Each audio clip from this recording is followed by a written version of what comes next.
गया में आज भी तुलसी का पौधा नहीं उगता है और ब्राह्मण कभी भी संतुष्ट नहीं होते हैं। इसकी कथा बेहद ही रोचक है। सनातन धर्म की मोक्ष स्थल गया जी में विष्णुपद मंदिर है, जिसमें विष्णु जी पर चढ़ने वाली तुलसी का एक भी पौधा वहां नजर नहीं आएगा। पितृपक्ष के दौरान पिंडदान करने गया जी में और अनेक दूसरी जगह पर जाते हैं।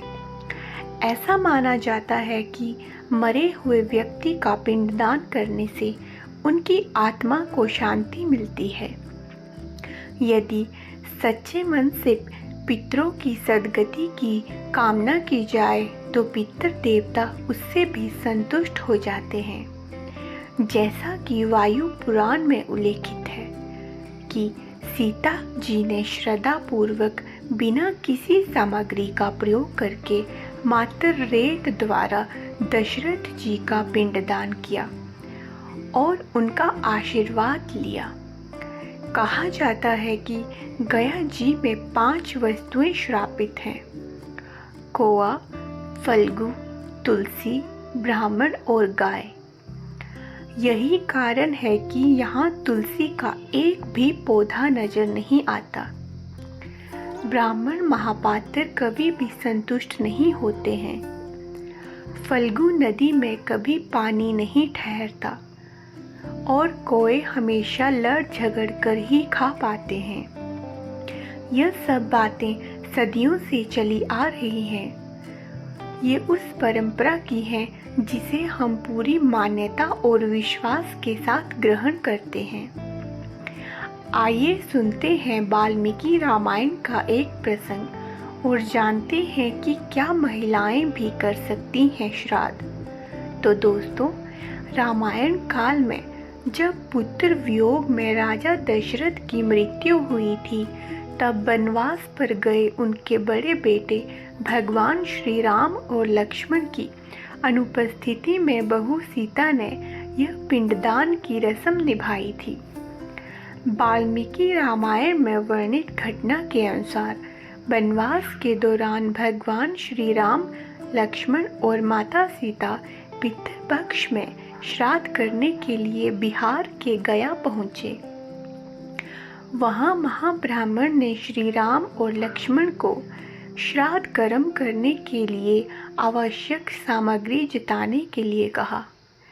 इधर श्री राम और लक्ष्मण नगर की ओर सामान लाने के लिए निकले, उधर माता सीता नदी के किनारे बैठी रही। इधर दशरथ जी की व्यग्रता बढ़ती जा रही थी। राम और लक्ष्मण नहीं लौटे और इसी दौरान भूख से व्याकुल दशरथ ने माता सीता के पिंडदान की मांग कर दी। सीता माता असमंजस में पड़ गई। सीता माता ने दशरथ की व्याकुलता को समझते हुए यह निर्णय लिया कि वो स्वयं अपने ससुर दशरथ जी का पिंडदान करेंगी। उन्होंने फल्गु नदी के साथ साथ वट वृक्ष, कुआं, तुलसी, ब्राह्मण वो गाय को साक्षी मानकर स्वर्गीय राजा दशरथ का पिंडदान विधि विधान के साथ किया। जैसे ही उन्होंने हाथ जोड़कर प्रार्थना की तो राजा दशरथ ने सीता माता का पिंडदान स्वीकार कर लिया। सीता माता इस बात से प्रफुल्लित हुई कि पूजा दशरथ ने स्वीकार कर ली है। जब श्री राम लौटे तो उन्होंने सीता पर विश्वास नहीं किया। वो इस बात को मानने से इनकार कर गए। उन्होंने कहा कि पिंडदान पुत्र के बिना नहीं हो सकता।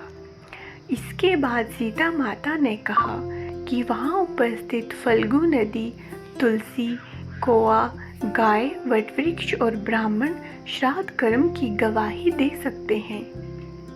श्री राम ने जब इन सबसे पिंडदान का संबंध पूछा तो फल्गु नदी, गाय, कौआ, तुलसी और ब्राह्मण इन पांचों ने झूठ बोल दिया।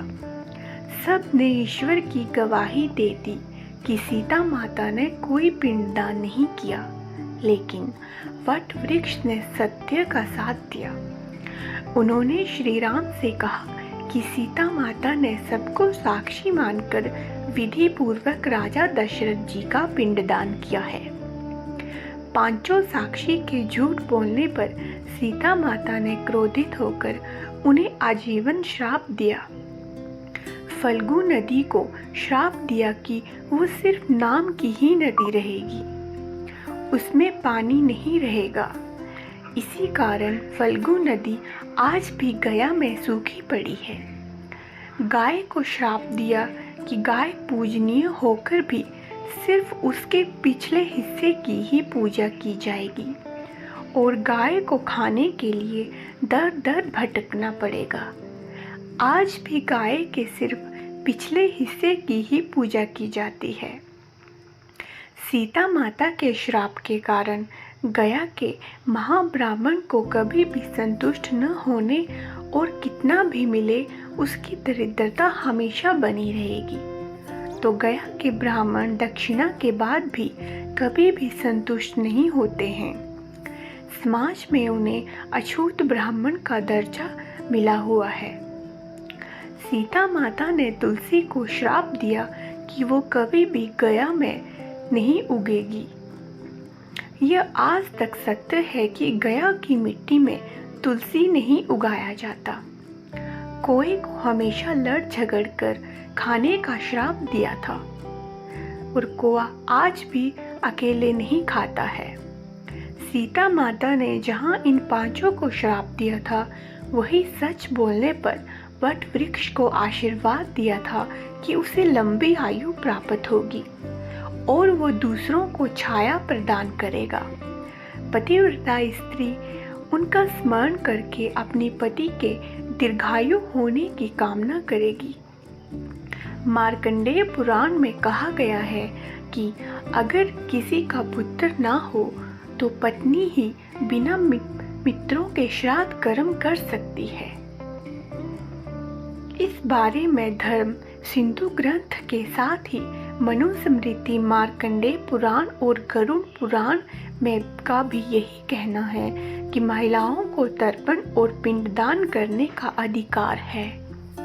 इसके अलावा वाल्मीकि रामायण में भी कहा गया है कि सीता जी ने राजा दशरथ के लिए पिंडदान किया था। श्राद्ध करने की परंपरा बनी रहे और लोग अपने पितरों को ना भूलें, इसलिए इस तरह की व्यवस्था बनाई गई है। मार्कंडेय पुराण में कहा गया है कि अगर किसी का पुत्र ना हो तो पत्नी ही बिना पुत्रों के साथ कर्म कर सकती है। पत्नी ना हो तो कुल के किसी व्यक्ति द्वारा श्राद्ध कर्म किया जा सकता है। इसके अलावा बताया गया है कि परिवार या कुल में कोई पुरुष ना हो तो सास का पिंडदान भी बहू कर सकती है। गरुड़ पुराण में बताया गया है कि अगर घर में कोई बुजुर्ग महिला है तो युवा महिला से पहले बुजुर्ग महिलाओं को श्राद्ध करने का अधिकार है। महिलाएं श्राद्ध के लिए सफ़ेद या पीले कपड़े पहन सकती है। केवल विवाहित महिलाओं को ही श्राद्ध करने का अधिकार है। श्राद्ध करते वक्त महिलाओं को कुछ और जल के साथ तर्पण नहीं करना चाहिए। साथ ही काले तिल से भी तर्पण ना करें। ऐसा करने का महिलाओं को अधिकार नहीं है। गरुड़ पुराण में बताया गया है कि पुत्र या पति के न होने पर बहू या पत्नी श्राद्ध कर सकते हैं। इस बारे में गरुड़ पुराण के 11वें अध्याय में बताया गया है कि उसमें यह कहा गया है कि ज्येष्ठ पुत्र या कनिष्ठ पुत्र के अभाव में बहू पत्नी को श्राद्ध करने का अधिकार है, जिनमें श्रेष्ठ पुत्री या एकमात्र पुत्री भी शामिल है। अगर पत्नी भी जीवित न हो तो सगा भाई अथवा भतीजा, भांजा, नाती, पोता आदि कोई भी श्राद्ध कर्म कर सकता है। इन सब के अभाव में शिष्य, मित्र, कोई भी रिश्तेदार अथवा कुल पुरोहित मृतक का श्राद्ध कर सकते हैं। इस प्रकार के पुरुष सदस्य के अभाव में कोई भी महिला सदस्य व्रत लेकर पितरों का श्राद्ध तर्पण कर सकती है। दोस्तों, आज मैंने आपको श्राद्ध पूर्वक श्रद्धा पूर्वक श्राद्ध से जुड़ी एक विशेष कथा सुनाई और आज की कथा यही संपन्न हुई। जय जय श्री राम। दोस्तों, आपको ये जानकारी कैसी लगे कृपया कमेंट करके ज़रूर बताएं। वीडियो पसंद आया हो तो वीडियो को एक लाइक करें। ऐसे ही बहुत सारी कहानियों को सुनने के लिए हमारे चैनल को सब्सक्राइब करें।